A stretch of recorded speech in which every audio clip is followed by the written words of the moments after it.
오늘 하나님께서 우리에게 주신 말씀은 신약성경 마태복음 6장 1절에서 8절까지 말씀입니다. 사람에게 보이려고 그들 앞에서 너희 의를 행하지 않도록 주의하라. 그리하지 아니하면 하늘에 계신 너희 아버지께 상을 받지 못하느니라. 그러므로 구제할 때에 외식하는 자가 사람에게서 영광을 얻으려고 회당과 거리에서 하는 것 같이 너희 앞에 나팔을 불지 말라. 진실로 너희에게 이르노니 그들은 자기 상을 이미 받았느니라. 너는 구제할 때에 오른손이 하는 것을 왼손이 모르게 하여 내 구제함을 은밀하게 하라. 은밀한 중에 보시는 너희 아버지께서 갚으시리라. 또 너희는 기도할 때에 외식하는 자와 같이 하지 말라. 그들은 사람에게 보이려고 회당과 큰 거리 어귀에 서서 기도하기를 좋아하느니라. 내가 진실로 너희에게 이르노니 그들은 자기 상을 이미 받았느니라. 너는 기도할 때에 내 골방에 들어가 문을 닫고 은밀한 중에 계신 내 아버지께 기도하라. 은밀한 중에 보시는 내 아버지께서 갚으시리라. 또 기도할 때에 이방인과 같이 중언부언하지 말라. 그들은 말을 많이 하여야 들으실 줄 생각하느니라. 그러므로 그들을 본받지 말라. 구하기 전에 너희에게 있어야 할 것을 하나님 너희 아버지께서 아시느니라. 아멘. 오늘도 예수 그리스도 안에서 베풀어 주신 하나님의 은혜가 여러분 안에 충만하기를 바랍니다. 그 은혜로 유혹을 이기고 천국 백성의 열매를 맺으시기를 바랍니다. 마태복음 6장에서 예수님께서는 당시 종교인들이 중요하게 생각했던 세 가지 경건 활동을 언급하십니다. 구제와 기도와 금식입니다. 여러분 어떻습니까? 구제, 기도, 금식.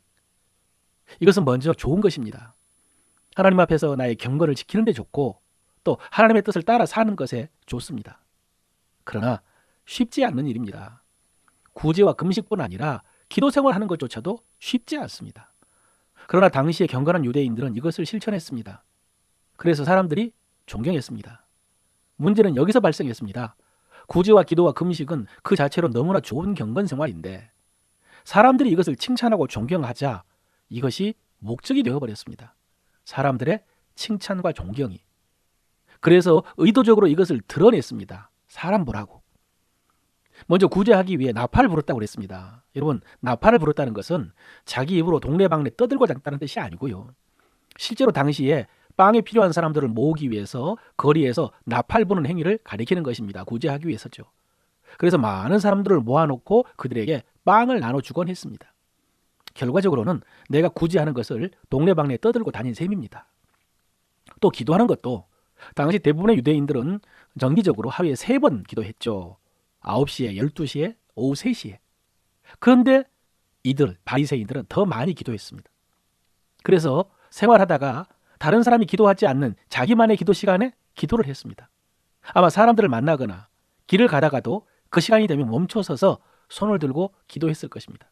이쯤 되면 일부러 사람들에게 자기의 기도 생활을 드러내기 위해서 기도 시간에 맞춰서 약속을 잡거나 거리로 나갔을 것입니다. 주님께서는 이것을 외식이라고 하셨습니다. 외식이라는 단어 휘포크리테스는 연극 배우라는 의미입니다. 그러니까 얼마든지 이런 연극을 했을 것이라는 거죠. 그리고 그렇게 기도할 때에 기도도 또 길게 했습니다. 그러니 그 기도는 연극의 대사와 같았을 것입니다. 자신의 진정성도 없고 하나님에 대한 의식도 없고 사람을 관객으로 의식하며 기도한 것입니다. 금식하는 것도 다른 유대인들 같은 경우에는 하나님이 명령하신 속죄일에 국가적으로 금식을 했고 경건한 사람들은 안식일을 앞두고 금식하기도 했는데 바리새인들은 일주일에 2번씩 금식하면서 슬픈 기색을 하고 죄를 뒤집어 쓰기도 했습니다. 누가 봐도 금식하는 사람이라는 것을 알아볼 수 있도록 그렇게 한 것입니다. 사람들은 그 모습을 보면서 칭찬하고 존경했지만은 주님은 그들의 중심을 아셨습니다. 앞서 말씀드린 것처럼 외식이라는 것을 아신 것입니다.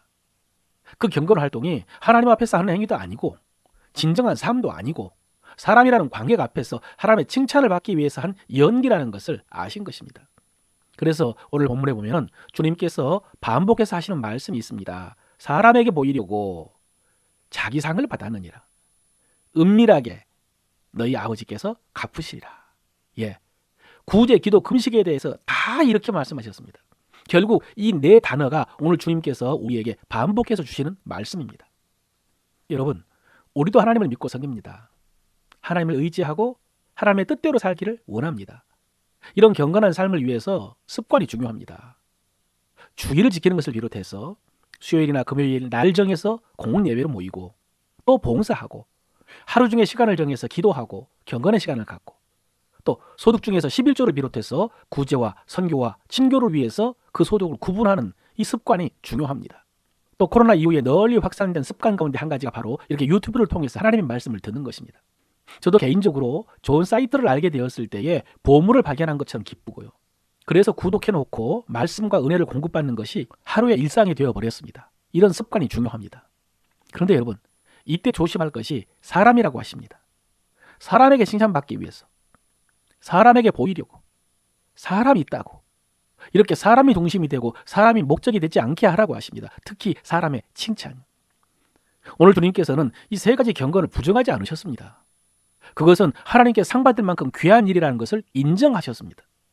그런데 만약에 우리가 사람을 의식하고 사람의 칭찬을 구한다면 그 상을 이미 받았다라고 하셨습니다.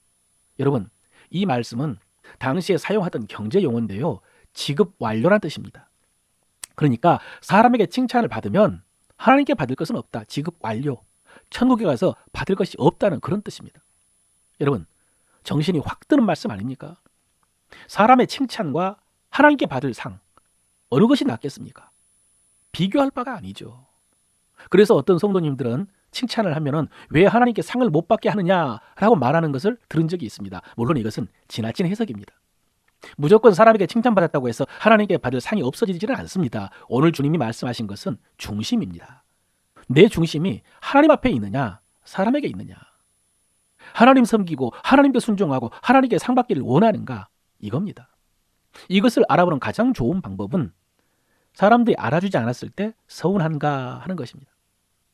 그래서 의욕이 생기지 않으면 여러분, 오늘 말씀 더 깊이 묵상하면서 기도해야 됩니다. 여러분, 우리가 신앙생활 할 때 힘이 오는 소스가 두 가지가 있습니다. 하나는 인간이고 하나는 하나님입니다. 우리는 인간이기 때문에 인간으로부터 힘 얻는 것을 좋아합니다. 우리 가까이 있고요, 금방 확인할 수 있기 때문에 효과가 큽니다. 이렇게 사람이 주는 격려도 그 일을 지속할 수 있는 큰 힘이 됩니다. 문제는 사람의 칭찬은 바닷물과 같아서 받으면 받을수록 목이 마르다는 것입니다. 나중에는 기대한 만큼 오지 않으면 실망하게 되고 화가 납니다. 주객이 전도된 것입니다. 그러나 하나님의 인정과 칭찬은 쉽지 않습니다. 왜? 눈에 보이지 않기 때문에. 금방 확인할 수도 없습니다. 그래서 믿음으로 해야 됩니다. 주님이 오늘 반복해서 말씀하신 것처럼 하나님은 은밀한 중에 아신다는 믿음, 그리고 반드시 상 주신다는 믿음으로 할 수밖에 없습니다.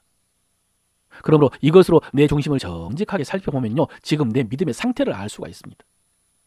하나님의 칭찬과 상을 기대하면서 여전히 경건을 지키고 있는가?